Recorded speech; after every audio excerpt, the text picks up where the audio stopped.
Hello mga ka-diet! Samahan ninyo ako ngayon, magmemeryenda tayo. Let's go na! Dito lang tayo ngayon sa fry station. Ito nga pala yung sikat na french fries dito sa Pandacan. Dito lang ito sa 1254 Teodoro San Luis Street. Matagal-tagal ko na rin itong gustong puntahan, kaso ngayon lang tayo nakarating dito. Ayan, pagpasok mo makikita mo yung kanilang menu. Ayan ang aking in-order. Dalawang size nga pala yung pwede mong pagpilian, solo fries at large fries. Nagkakahalaga ito ng 80 pesos at magdadagdag ka lang ng 5 piso para naman sa yung powder flavor. Ang dami mong pwedeng pagpiliang flavors dito. 5 pesos din ang halaga ng deep sauce nila para sa small size. Let's go na mga ka-diet, tikiman time na. Buksan na natin yung deep sauce.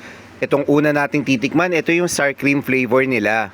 At pagkatapos ay pinartneran ko ng cheddar jalapeno.